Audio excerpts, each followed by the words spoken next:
Today's unit is on biodiversity. It is still in the Human Adaptations to the Physical Environment unit. If you haven't already done so, make sure that you download the Cornell notes for today's lesson. They are guided and have your essential question in it. If you can't edit them or for whatever reason, you're always welcome to take your notes on a separate sheet of paper. Just make sure that you follow along with the original to make sure you get everything on it. So for example, these Cornell notes, split it up into sections and then have an essential question at the end. So why does biodiversity matter? Everything that has built modern human society, so with all the benefits and luxuries that we have, was originally provided by nature. So if you think about it, everything that we have made as humans originally did come from nature. We've just altered it. And we'll continue to need these natural resources to survive and thrive. Increasingly, research demonstrates nature's incalculable importance to our health, wealth, food, and security. What future benefits might we discover in the millions of species yet to be discovered, let alone studied? As we better understand our reliance on nature's systems, it's clear that nature is not just nice to have, right? We need it. So the first little question I have for you is, how many species do you think are out there that we have not discovered yet? You know, it's really hard to say, right? But scientists predict, do you have a number in your head? Millions, right? It's so hard to say how many because we don't know, but they think that there are millions of species yet to be discovered. So today we're going to look at the negative human impacts on biodiversity, right? Again, these are human adaptations to the physical environment.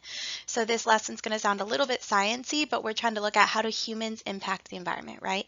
The things we're going to talk about specifically are population growth, fewer species, human exploitation, pollution, alien species, and climate change.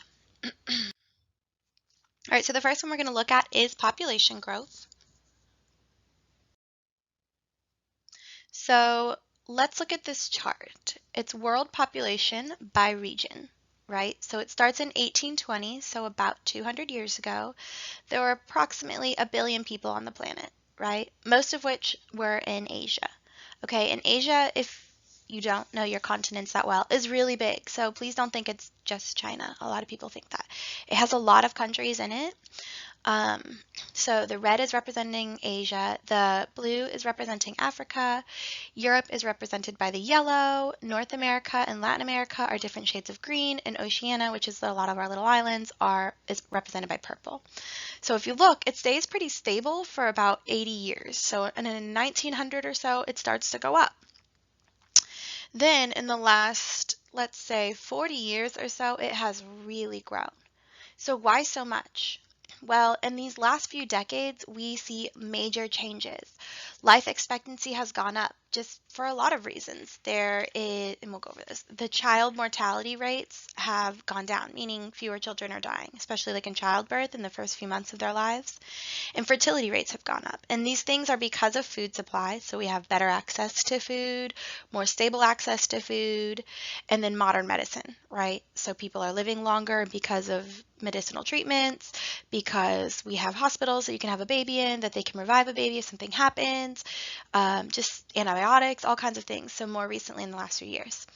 The click here link, it doesn't work if I have it in a YouTube video, so I'm going to provide that link in the page.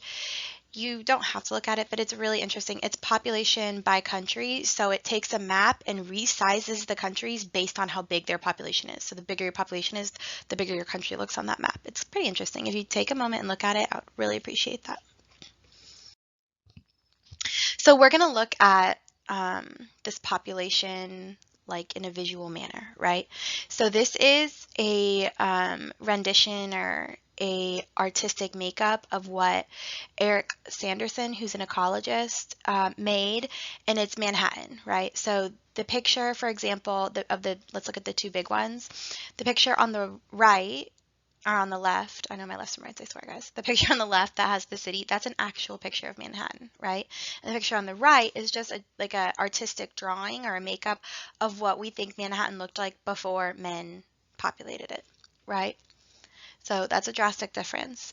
The smaller ones are the same concept. It's still Manhattan, just from different angles and different parts. So the two pictures of the buildings are real pictures, and then the two pictures of the landscape looking areas, those are what we think that Manhattan looked like before men built it up.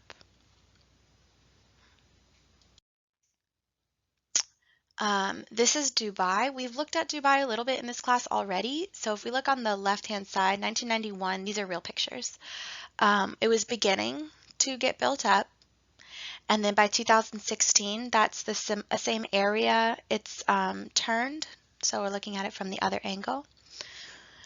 And then on the right, this is one specific waterway that they use to basically give you access to the ocean, but still live inland. So in 2000, they're just beginning to build it up.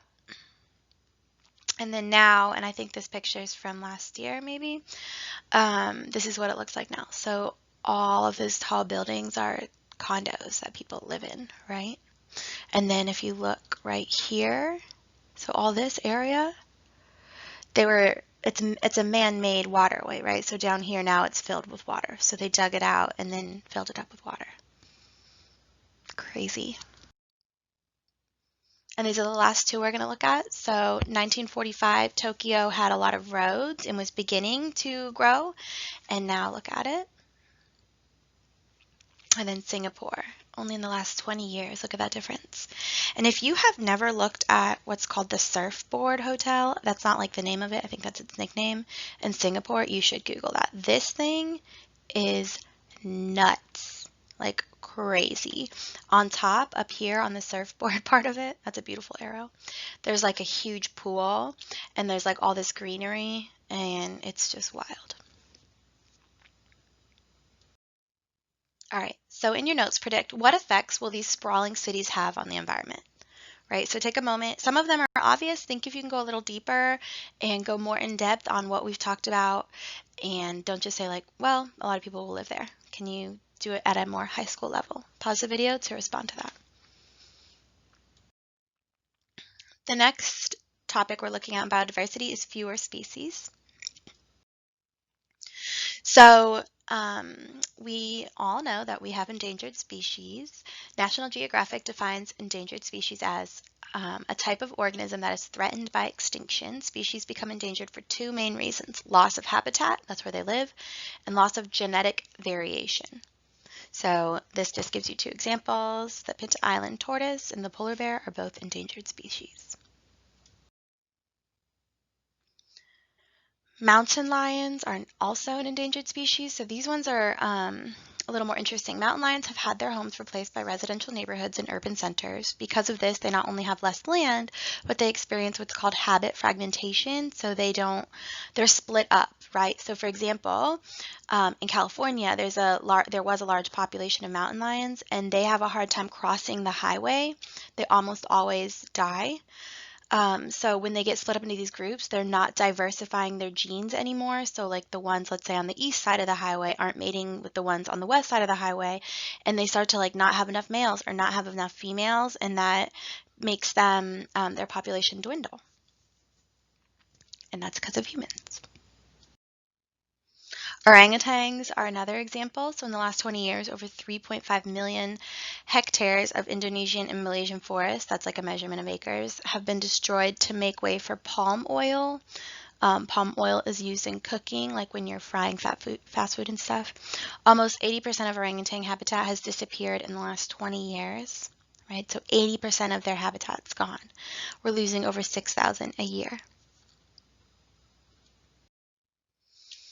So here's a quote. It says, when you lose one species, it affects the ecosystem and everything around it gets a little more fragile while it adapts to change, right? And this is from Kelsey Waddell, she's from the Earth Institute Center for Environmental Sustainability. How could the loss of an animal change the environment? So I want you to predict, how could the loss of one simple animal change the environment? Pause the video and respond to that.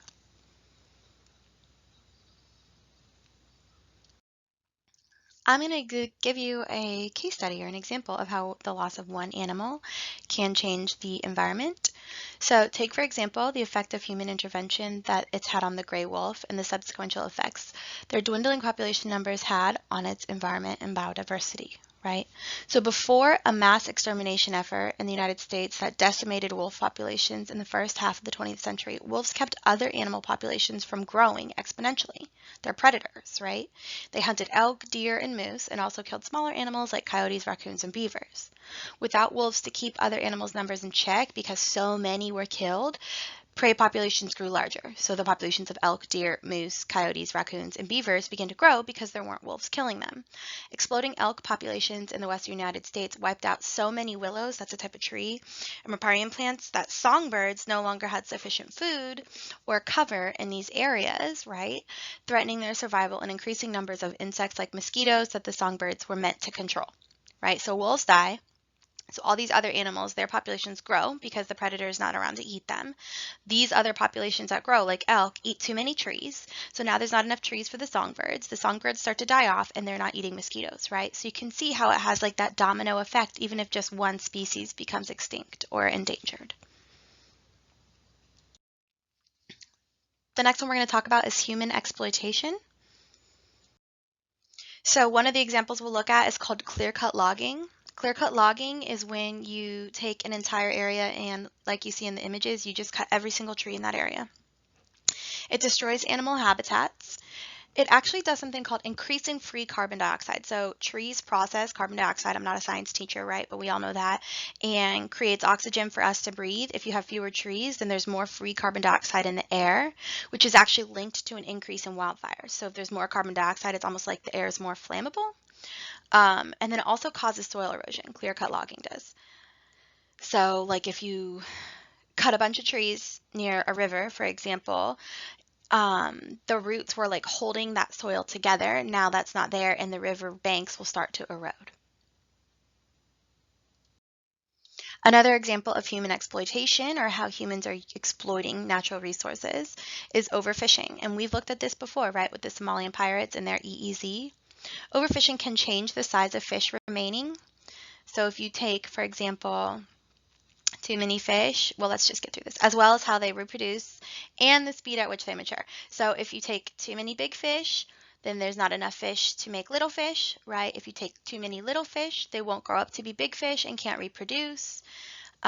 When too many fish are taken out of the ocean, it creates an imbalance that can erode the food web and lead to a loss of other important marine life and vulnerable species like sea turtles and corals. So just like the gray wolf did, if you take too much of one thing, it affects all the other things in that food chain. The next little subsection is called pollution. So I tried to bring this one a little closer to home with us. So the algae blooms of Lake Okeechobee. I don't know if you guys are aware of that, but Lake Okeechobee is this large lake in southern Florida. So if you look at the map, it's not too far from us. Okeechobee has a really, really, really tough time with algae blooms. So blue-green algae blooms take place when heavy rains wash nutrients such as nitrogen and phosphorus that come from fertilizers used by farmers into the lake. So it rains really bad, it washes all the fertilizer that the farmers are using on their crops into this lake, right? That's not natural for that many nutrients to be in a body of water. Some of the bacteria produce toxins that in humans can cause gastrointestinal problems or liver damage, right? They are poisoning people. Toxic algae is terrible news for the 6 million residents of Southeast Florida that rely on Lake Okeechobee for its drinking water, right? And not only is it affecting the lake, but it's also affecting the rivers that flow from the lake. So believe it or not, let me just draw you something real quick. On this map, I don't know exactly where it starts and stops, but there is a river on each side of the lake that goes to the coast, right? So technically, like my husband's parents, for example, bought a boat over here and they traveled down the coast, through the river, through Lake Okeechobee, through this river, out, and they brought it up here. So I didn't know until an adult that you could do that. But anyway, so these algae blooms are toxic for the environment. They're bad for business. They're bad for animals. They're bad for people, right? It's just bad all around. And it's because of the fertilizers that farmers are putting in their crops. And there's no regulations that's keeping them from doing so. And so those fertilizers then get washed away in the rain and end up in Lake Okeechobee. All right. I don't know if you guys have ever heard of the Great Pacific Garbage Patch. I don't think I learned about this until I was older either, but the Great Pacific Garbage Patch is a collection of marine debris in the North Pacific Ocean. It's between Hawaii and California. So marine debris sounds lovely, right? No. It's litter, literally trash, that ends up in the ocean, seas, and other large bodies of water. Small actions can help to protect the environment from being damaged, and we should take care of our planet as it is our home. So, for example, we should be using reusable waters. At school, our water fountains are turned off, so we have to bring in water bottles, and the school is providing a ton of plastic, like water bottles for students, but it's terrible for the environment. So I try to bring in my own reusable one every day. Say no to plastic bags. So for example, I grocery shop at Aldi, right? And you have to bring your own bags. You can buy them there too, but I just reuse my same bags over and over again. If I go to Publix, for example, they give me the plastic bags. I try to use my reusable ones there too, but sometimes like I won't have them on me and I'll get those plastic bags and I just try to reuse them as much as I can. So that's what we put in our like little bathroom trash cans, and then like, or my husband will use them for his lunchbox because he won't carry a lunchbox, but he'll carry a grocery bag. So I try to avoid those too. These are little ways we can help. On the next, I'm going to go forward so you guys can see what the Great Pacific Garbage Patch looks like. So on the right-hand side, that's just a view of it. It's massive. It's huge. And this is a man inside of it just to give you reference right here. And then these two animals are just examples of animals that have been affected by this Great Pacific Garbage Patch, right? So this tortoise is caught up in a fishing line. I don't know if he's alive or not. Probably not. This bird, if you look, it's dead, obviously. Its stomach is filled with plastic. There's a lighter. There's like an Easter egg. These are bottle caps, right? It's really sad. All right, introduction to alien species. Yes, I did. All right. So alien species really just means invasive species. So again, I'm going to bring you back to Florida. Invasive species are capable of causing extinctions of native plants and animals. So that reduces biodiversity and competing with native organisms for limited resources and altering habitats, right? So when you bring an animal into a place that it's not supposed to be, it's bad for the environment. Many people have released their pet Burmese pythons into the Everglades. That's just like the swampy area of South Florida. You all know that. These huge snakes can grow to 6 meters or 20 feet long. Pythons are native to the jungles of Southeast Asia and have few natural predators in the Everglades, right? Not much eats them. So they are like at the top of the food chain and they're eating, well, we'll see in a moment. This is just to show you the number on a map. So we're talking about the Everglades, so we're looking in South Florida. That's where the number is the biggest, right? There's over 2,000. There's been 15 found in the wild in our Tampa Bay area, right? There's 122 in what is this? Fort Lauderdale? No.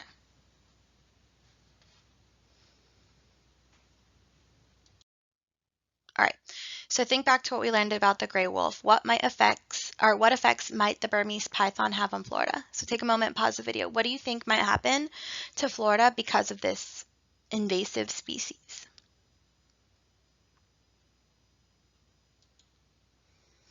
So I gave you the answer on this one. Pythons compete with native wildlife for food, which includes mammals, birds, and other reptiles. Severe mammal declines in the Everglades National Park have been linked to these Burmese pythons. In 2012, there was a study done that says that raccoon population had dropped by 99.3%, possums by 98.9%, and bobcats, like those huge bobcats, 87.5% since 1997. Marsh rabbits, cottontail rabbits, and foxes effectively have just disappeared. So that is the effects that one invasive species can have on an entire region. You're welcome for that gift. All right, what effects do invasive species have on an environment? So can you tell me what effects happen? What do they do? Take a moment, write that down. All right, I think this is the last one we look at. It's climate change, which we've discussed. So, the first animal we look at are polar bears. The loss of sea ice, which is due to us like burning fossil fuels and creating a hotter environment, that melts the ice, right? The loss of sea ice affects polar bears' ability to find food. Studies show polar bears feed on ringed seals that live at the ice edge, and the polar bears get 2/3 of the energy they need for the entire year in late spring and early summer during that time frame. When the ice is retreating earlier in spring, melting, and forming later in the winter, the bears have less time to hunt this prey, and so they have to go without food for longer, and then when they do get food, it's for a shorter period of time. Scientists have found that this results in a decline in body condition and lower average weight, especially in adult females. Fewer cubs survive, they don't have access to food, and the ones that do are smaller. What's also really sad, actually, I think I have a little, yeah. Unusually warm weather in the winter can cause the dens to collapse, which females build to birth and protect their young.